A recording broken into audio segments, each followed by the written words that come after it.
We were talking in the last episode about how tea had become such an overwhelming desire and product for the British. The British loved it so much. They were buying so much of it. They were spending so much money on it. 90% of cargo was tea. And so there's suddenly this thought that, hang on a minute, all of our money is leaving us to go to China, and they're not buying anything from us. And now this will sound quite familiar to anyone who's been listening, as William pointed out last episode, to the kind of conversations going on about Trump tariffs. You know, that if there isn't a balance of payments, how is this fair? And that starts occurring to the British. And I just wanted to read you something about, you know, how tea matters to the British, just to remind you, because as you know, I did my trawl for really interesting things written about tea. And this is slightly later. So this is William Gladstone, who and I couldn't find the source of it, but it is attributed to him from some sort of 1800s tea books. They actually put this in from him. If you are cold, tea will warm you. If you are too heated, it will cool you. If you're depressed, it will cheer you. If you're excited, it will calm you. So, you know, this love affair with tea, which is such a quintessentially, let's face it, British thing. I've just come back from, you know, France, where it's all about the coffee. Nobody wants to give you a cup of tea. I've just come back from Hong Kong and I'm sipping a very nice mug of, I think it's called Orchid Oolong, which I bought on my research there for this episode. Very nice and very fitting, considering in the last episode we talked about your ancestor who came up with this eureka moment saying, you know what, I have an idea. This is how we can balance our payments. What we could do is some kind of triangular trade where we give them stuff they want and then, you know, we get the tea maybe at a better rate, a better tariff. So he identifies, your Alexander Dalrymple ancestor, that, you know what, we could probably do pepper, because they like pepper in China, and we could probably do opium because they're starting to like opium. And these are the seeds of what will become the Opium War. We should say that this was just because he spotted that the trade already existed, that Southeast Asian people were successfully trading their products. Literally what I said. But it wasn't like he was coming up with a new idea. No. It was an old idea that he just observed. They like it. Yeah. They like the pepper. They like the opium. Yeah. Lordy. Anyway, but so this becomes an idea that will become the basis for a very important trade. And a very bloody trade, it turns out. But before we get into all of that, I want you to tell us a bit about opium itself, because you sort of mentioned that David Cameron visit where him and George Osborne wore poppies for Remembrance Day to China, not for 1 second thinking this is actually a symbol of the great humiliation that China, you know, still reels from today. And it all went slightly pear-shaped or poppy-shaped. Where do poppies actually come from? Tell us the origin of this opium trade. Improbably for something which is associated now very much in the Western mind with the East. You know, opium dreams, you know, brings to mind Kubla Khan and sort of exotica. Afghanistan and, you know, sort of, until recently exactly. The Taliban. Yeah, exactly. Taliban doing white poppies and people cutting that little slit in the poppy to let the ooze out and so on. So probably the earliest example that has been discovered of Papaver somniferum, which is specifically the opium poppy. You did that very well, by the way. It's very good. Thank you. Thank you very much. Good. Was, of all places, Switzerland. Poppies begin at Switzerland, which kind of makes sense if you think of, you know, I suppose, you know, the poppies of Flanders and this, you know, it is a European thing. It's not something that's necessarily associated with Turkey or China or on many motorway verges even today. Yes, exactly. Sort of, you know, you'll see it. Yeah, exactly that. And so the first place where specifically the opium poppy, the poppy which produces the opium, was found in ancient lake beds in Switzerland, places like Lake Geneva.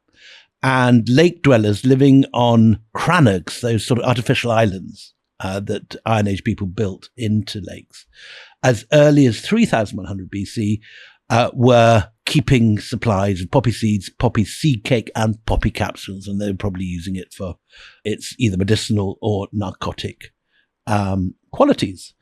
And we know that explicitly once we get into the literate world of early Greece. And in the Mycenaean period, around 2000 BC, opium from opium poppies is being mixed with wine as part of a kind of shamanistic mother goddess cult. This is the cult of Demeter, isn't it? So mother of Exactly, Persephone. Yeah. So yes, exactly. I've read about those. Yeah. Well done. Yes, no, that's exactly right. And you get it very explicitly in the Odyssey. Helen mixes opium with wine to help warriors forget the passions and traumas of the Trojan War, all that sort of stuff. But Greek literature is full of references to the hallucinogenic qualities of the poppy. And it spreads apparently from Greece to Samaria, that's Mesopotamia, and from Mesopotamia, where you get references, for example, to the Assyrians using this stuff, it goes to Egyptians. Okay, so because in Egypt, I know that, Thebes was known for its opium fields, wasn't it? There were vast expanses of growing opium. And there are descriptions in some of those Egyptian friezes of the white opium fields of Thebes, and they talk about Theban poppies. But from there, probably with the Arabs, it spreads to India.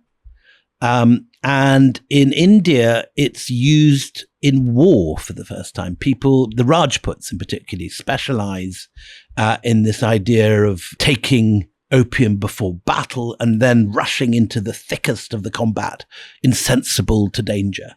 Which is something that still happens. In our Mughal series, we were talking about those terrible massacres when the Mughals take Ranthambore and so on. There's that institution of Johar that they have when they think they're definitely going to be defeated and they can't win, and they all put on orange or saffron clothing and rush out in a great sort of haze of glory. Yeah. Just on that, I don't know if this is right or not, but we did talk about war elephants being given copious amounts of alcohol before they were sent to go and rampage and run in unpredictable.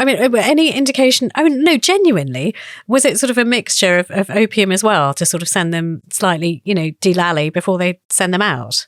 Yes, but it's very interesting that it's being eaten. In India, opium is something you don't mix with drink and you don't smoke it, right. You eat it. And I've been served opium in Rajasthan if you go to one of those old-fashioned... Sorry, you just drop that into a conversation like, no, well, that time I was offered opium. Yes, do go on. It's not done as a hallucinogenic or a sort of, drug frenzy thing. It's something in traditional Rajasthani society to this day. Right. That when there's a wedding or there's a kind of a ceremonial occasion when guests arrive and you want to honor them, you have this tea ceremony. And that happens also with, I wrote one of my books in a Rajasthani fort near Jodhpur, City of Gins, years and years ago. And even when parties of tenants were coming in from distant villages to the Thakur, the kind of local squire that I was staying with, I had a little room at the back where I was writing. Yeah. And these peasants would come and he would he'd hang up this thing that looked a bit like an old sock. And he put opium in it. Wait a minute. With so many questions. Okay, so wait a minute. So this is... I forgot all this. Yes, I know. But now I'm not going to let you forget because it's really interesting. So this opium that's offered, it's different to bhang, which is the stuff that people drink at Holi, which is another, it's a narcotic that makes you sort of wild and carefree and lowers inhibition. So Holi is the festival of colours, just for those who don't know. And you have this drink called bhang before, which I've never had, but I've seen people who have. I've had quite a lot of bhang over the years. Yeah. God, confessions of an opium eater has nothing on this podcast. Bhang is just hashish. It's just hash. That's right. That's what I thought. Hindi for hash, which is a wild plant in India. I have great hedges full of the stuff growing outside my farm. I just feel that a cavity search is in your future when you come to London next. Just mystical powers kicking in. But when you were offered the opium in the sock. Just to talk me through what that was. So the opium in the sock was how? I'll tell you exactly what happened. So I remember this one particular occasion when there was a group of villagers. I can't remember why they were coming, but it was a formal visit by a group of village elders to this wonderful man who's dead now called Thakur Sahab, who's the local squire. And he received them formally in his reception room and everyone was sitting on the ground. And water is poured into the sock, rather like making sort of tea. It's not actually a sock, but it's kind of like a little cotton container. And he then spoons opium into each of their mouths as a form of welcome. And I think that's an ancient ceremony. I think that's something that's been going on. So what happens? It had no effect on me at all because it's very small quantities. But no, to be honest, I pretend I was sort of rolling in the ground and having strange hallucinations. But no, I mean, maybe a little bit sort of spaced out, but nothing dramatic. I feel this is not much to do with history, but very interesting. Anyway, so its prevalence spreads in India, sort of crossing over, and just to move us sort of back to Europe and closer to where this, the British get their hands on it and start thinking that this is a good commodity to trade and balance payments with China. The Portuguese are also sort of rumbling around India, sort of overlapping slightly. Yeah. And it is in 1509 when you've got the conquering of Goa that takes place. And I take it that's when they too see, opium, hang on a minute, if they're exporting it, there's money, there's cash, it's a cash crop. I mean, does it go back that far that the Portuguese start trading it? The Portuguese, bizarrely, are in Goa earlier than the Mughals. They precede the Mughals. And the guy who conquers Goa for the Portuguese is a guy called Albuquerque. And he arrives in India in 1509 and he writes to his boss, the King of Portugal. He says, "If your highness would believe me, I would order poppies to be sown in all the fields of Portugal and command afiam, as he calls it, to be made." We call it afim. So we call it afim. Afim is known for opium in Hindi, yeah. And all that comes from the original Greek. It's basically versions of the Greek word. Right. And anyway, he says this, "Afiam is the best merchandise that obtains in these places." And this is the key quote: "The people of India are lost without it if they do not eat it." So contrary to some accounts, there's some post-colonial scholars that say that, this is basically a rackety British invention. And that's not true. It's certainly true that the British ramp it up to a completely unprecedented level. Yeah. But it's that their trade, like everything the British did, is based on Mughal precedents. It wasn't just the British that realized this. And so, which takes us to the question of why is it such a big deal in China? Mm. And the answer is sex, bizarrely, which isn't something that you perhaps necessarily associate. Well, yes, you do. Sex and drugs. We just don't have the rock and roll. That's all. Sex and drugs and rock and roll, I suppose, yeah. So specifically, there is a whole thing in Ming China. Ming China is that the Ming dynasties are the kind of contemporaries of the Mughals. And it's all about the art of sex. And it's a kind of Sting and Trudy Styler kind of thing. It's tantric. It's the idea that it slows everything down. And opium does that, apparently. Right. I just bought a book, fun enough, about this, which is a whole book on Chinese opium. It's called The Social Life of Opium. And there's a whole chapter on the Ming obsess about this. It's obviously considered to be the height of cultural sophistication, just like, the positions in the Kama Sutra are such a big thing in early India. Getting your opium into your sex life in the Chinese court is a big deal. Okay, so we've established that there is an appetite. We talked about this a little bit in the last episode. We also talked about how the Dutch were quick to jump on, and the Portuguese had already jumped on. But it's the British. So we talked about your ancestor suggesting that this might be part of a triangular trade. But then Warren Hastings is the man who kind of wades in, isn't he? Sure. I mean, so Warren Hastings in 1773, who's then the Governor General of India, sort of formalizes, his entry into the opium market. Talk about that, because I know you know an awful lot about Warren Hastings. So Alexander Dalrymple and this idea of the triangular trade is contemporary with the young Robert Clive, 1740s. Right, okay. And of course, Clive changes the whole conception of things because he conquers Bengal, and it's in Bengal, which at that period includes both modern Bangladesh and the modern Indian state of Bihar, as well as the modern state of West Bengal. It is in Bihar that the Mughals had the center of their opium trade. So the British, as part of their expansion, not as part of a deliberate ploy, but through the battles of Plassey in 1757 and Buxar, which is, I think, 1764, capture the big opium growing headquarters of Mughal India. Without knowing really what they've got. I mean, they sort of, it's part I think of the the territory. merchants know this because there's already, before they conquer it, there's already East India Company factories in places like Patna. And they're shut out of the opium trade because it's a Mughal monopoly, and they're chafing at this because they want to be part of it and they're not allowed in. And then, of course, the moment comes when after there's no barrier anymore. There's no barrier, and they swoop in. And at the same time as the British are realizing it, you mentioned the Dutch. The Dutch have realized at the same time that this is a big deal. And the VOC, which is the Dutch East India Company, have started now trading opium to China from Java. And one of the beneficiaries of this in the mid-18th century is William of Orange, who we last saw at the Battle of the Boyne in the Irish series. Wearing his Dutch hat, he becomes a member of a VOC club called the Aphimian, or the Opium Society, which basically is a kind of investing club where people put money in and they get narco cash out of it. And William of Orange is a member of this, and he receives substantial number of shares from the Dutch East Indies. So same time that the British are suddenly finding themselves ruling the main opium fields of India, the Dutch have already realized that this is a big deal, that they can make I'm just sort of chuckling to myself because I can, if there was a Mad Men type advertising campaign, it would be, opium stocks, the yield is high, so very high, higher than you can imagine. You're lost on advertising. You should be I really am. But look, back previously on this conversation. So I want to know a little bit more about when London takes the idea of the triangular trade and decides to really push it hard.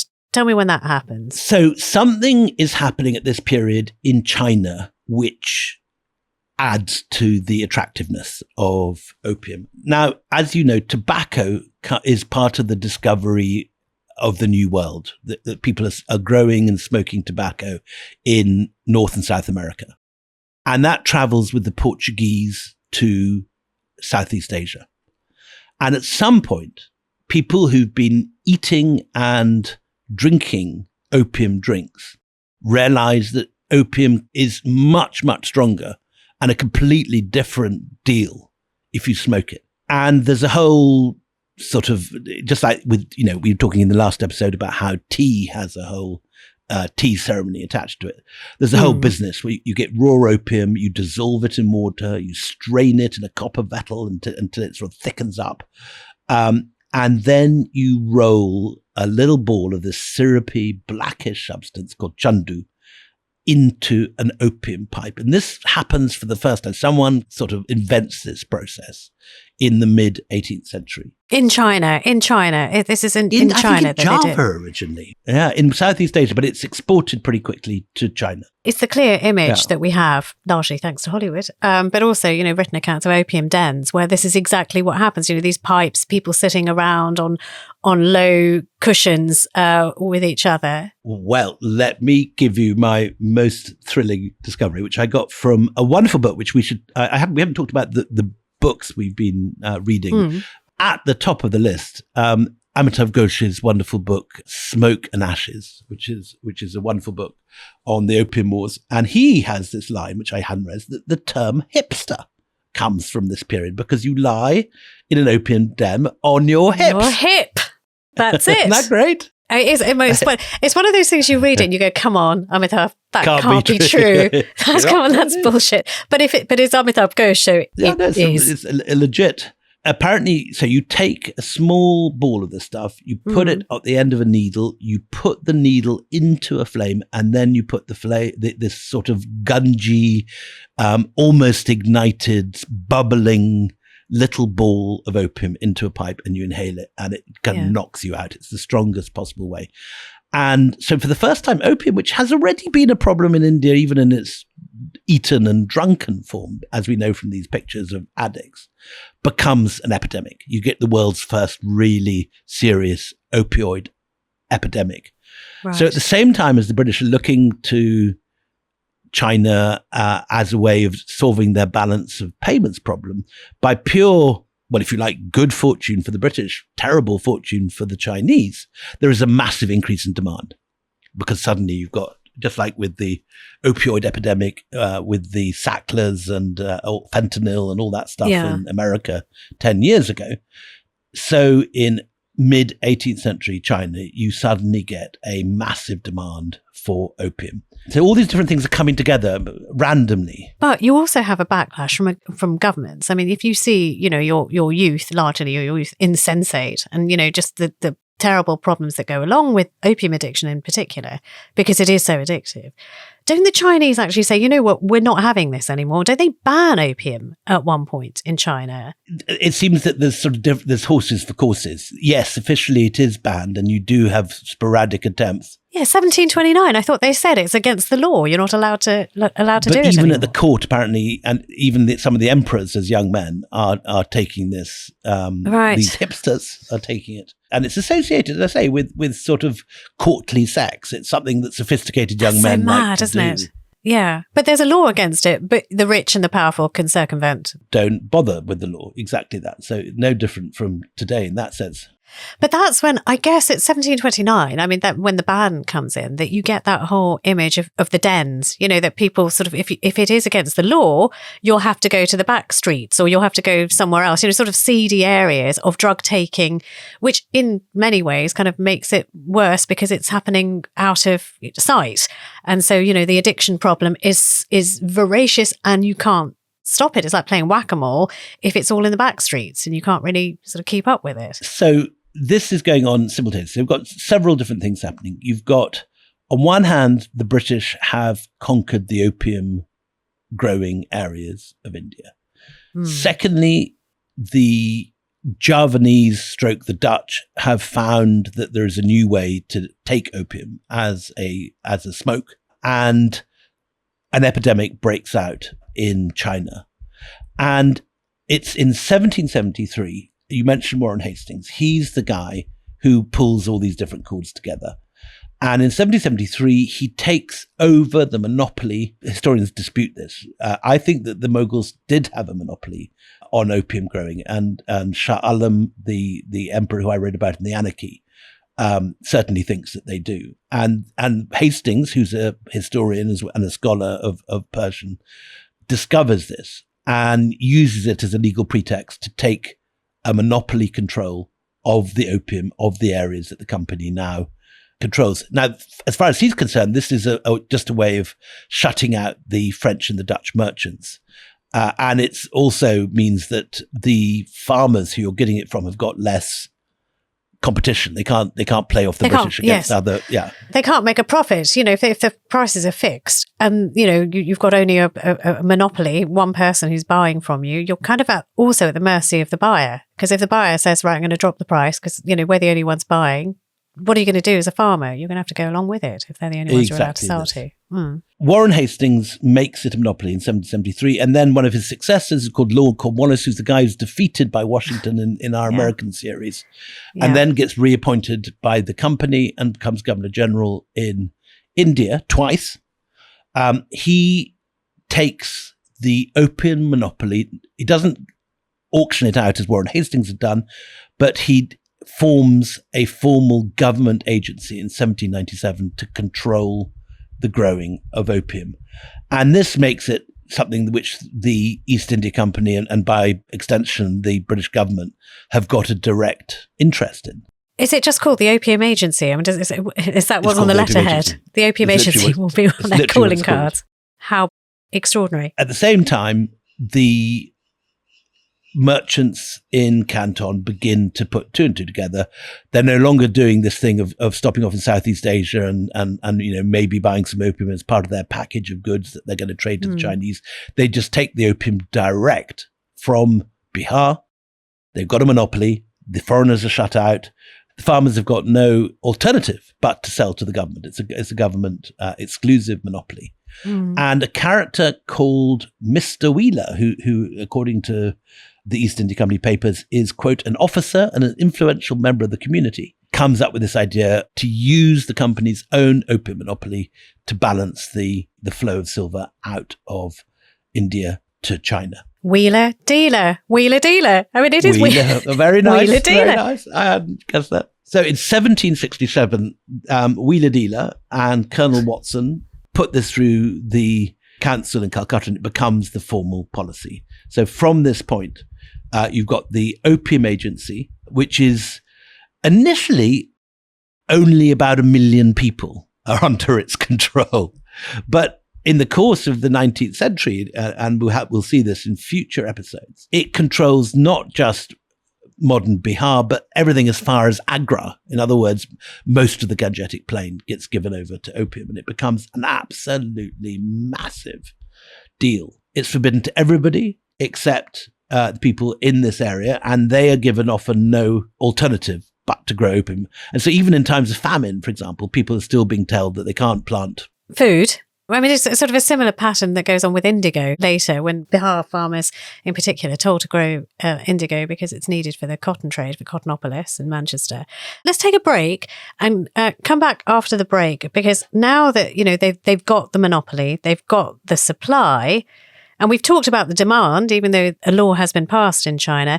What happens when those two things meet? A ban on opium, but also a desire to sell opium to China. It's not going to end well, is it?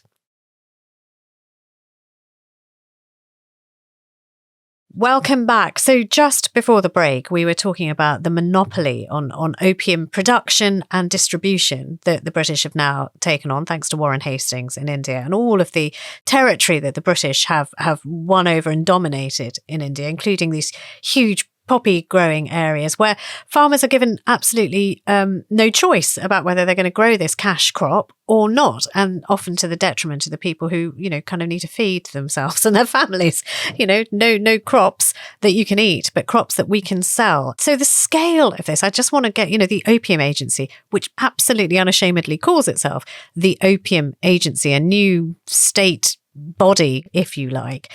What are they doing? Talk about the scale of business and what is going on under the aegis of that letterhead. It's massive, is the first thing to say. It is, and it's a bit like sort of Homeland Security in the United States. You know how the Homeland Security starts off as something after 9/11, which has its own sort of spirit. And when you come across Homeland Security at an American airport, they're much rougher and ruder than the normal officials, and that's true of... Can I just say that's another cavity search in your future? Like you're just when you come here and when you go there. Okay, just wear clean pants at all times. Carry on. Thank you very much. That's all right. When you go for that little... That's all right. Just here to help. Intervention. But the Opium Agency is its own department and has its own recruitment, and people enter it for life. You go into the Opium Agency. It's a way of making a lot of money, but it's also, as with everything connected with narcotics throughout history, it's violent and rough. And the Opium Agency now has complete control of all opium dealing in India. All opium is supposed to be for the state, and all sales are done through the state. And a whole business network gets set up whereby this agency of the government runs its own show. It has powers to enforce itself. So it can make threats. It harasses people who don't want to be involved in this. You know, they always want to grow goods or grain or whatever else they want to grow. They're told they can't. They have to grow opium. And it has a reputation for physical violence. So this business expands as their powers grow. They can break down doors, they can search houses, they can arrest people. And while it starts off as being about 1 million people in what we today would call Bihar, it spreads right through to Western UP, to virtually the vicinity of Agra. So not in Afghanistan yet. I mean, that's really interesting. So it is sort of around Bihar, which is not what we think of today. By the 18th and early 19th century, you've got opium being grown in Turkey, in the Ottoman Empire, around Smyrna. You've got it being grown around Shiraz in Iran. And I don't know for a fact, but I would imagine it must be grown in Afghanistan too. Where the conditions are perfect for it. Yeah, but it is in East India Company, Northern India, that it becomes this massive agribusiness. It becomes a commodity which is controlled by the state. And at its peak, which is, it won't be until the second half of the 19th century, so we're going ahead here, but at its peak, there's roughly 500,000 acres which are sown with poppy. And this requires the labor of more than 1.5 million small peasant households, which means that as people have about 4 or 5 in every house, sometimes more, it's 5 to 7 million people working this trade. It's only scattered farms in the west that do this, but it's very heavy in the east of the Gangetic Plain. And most of Bihar is given over to this. And Amitav Ghosh, in his book, Smoke and Ashes, suggests that, the modern violence and backwardness of Bihar to this day and Eastern UP is partly because it's been associated with this sort of rough agency, which compels people to do things that they don't want to do, employs thugs, goes around beating people up if they don't obey. So he suggests that this area, which today is renowned as being the most backward and least developed area of India, that it is a colonial legacy of this. And then there's a whole separate story, which might come across later in this story, but which is worth just touching on now. Indian historians regard it as a form of resistance because the East India Company's opium business is very highly regulated and it's all run by the state. But opium obviously is something that can make a profit for anyone.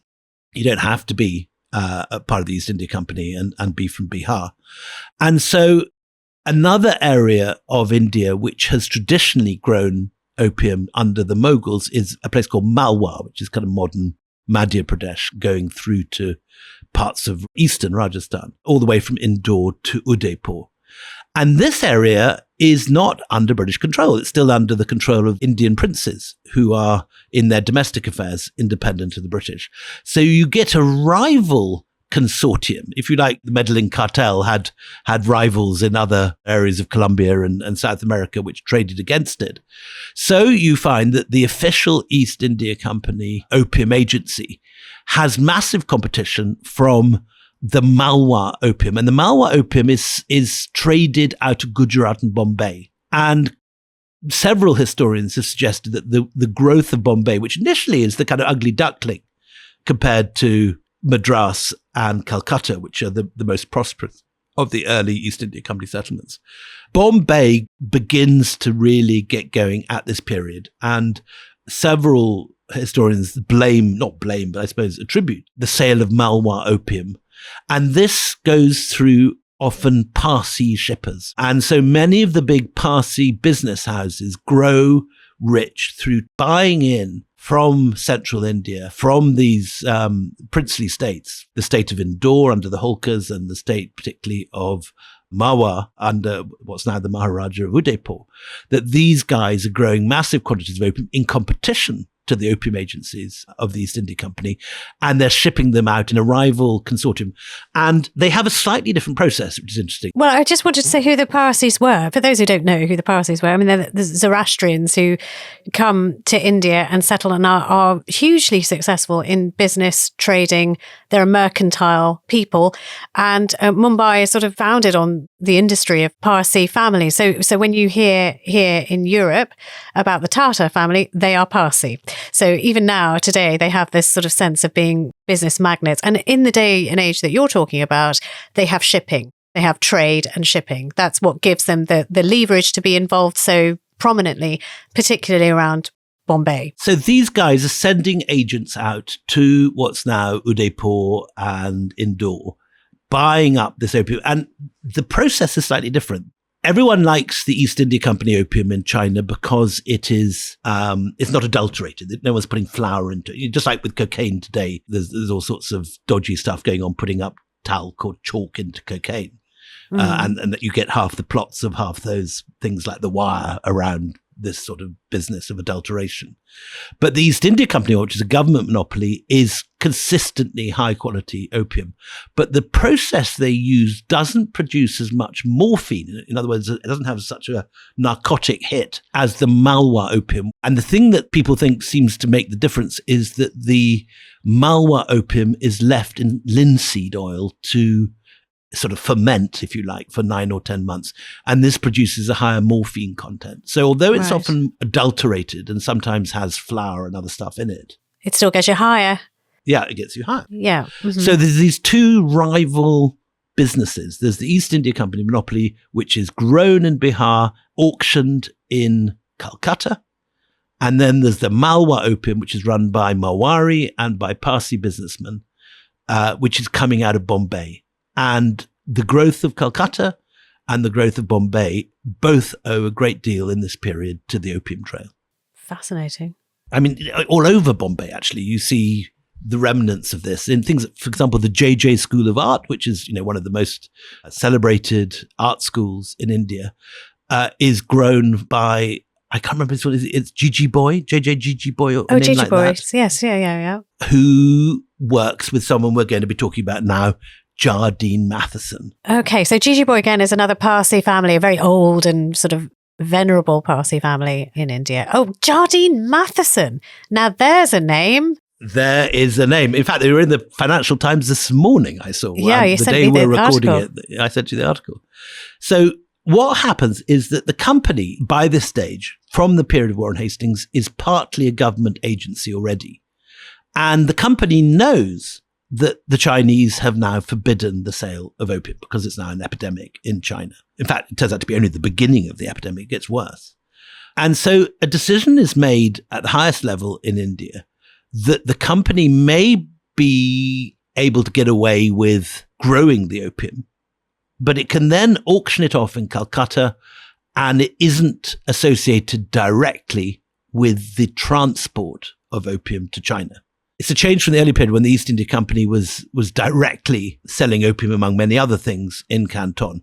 From the beginning of the 19th century, there begins this process of opium auctions in Bombay and Calcutta, and it is private merchants, often in association with the Parsis, who actually transport the opium in fast opium clippers to the China coast.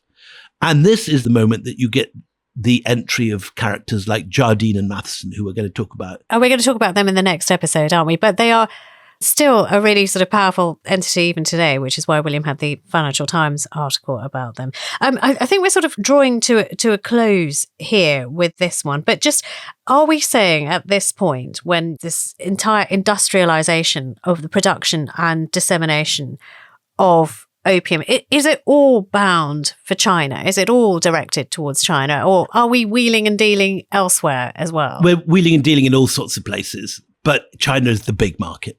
And China is also the place where people have the money, because of the tea trade, they have the money to buy it.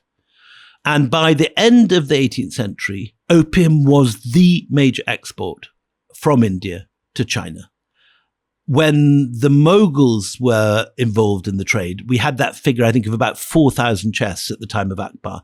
And that remains more or less constant up to the 18th century, that about 4,000 chests are being produced in India.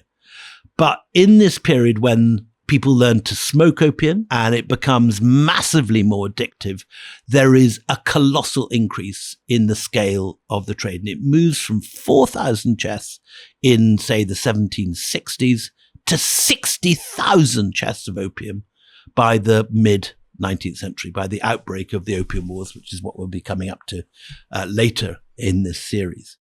Opium is now China's major export from the outside world. It's the major concern of Europeans and other merchants gathered in places like Macau and Canton, these little perches that European merchants have.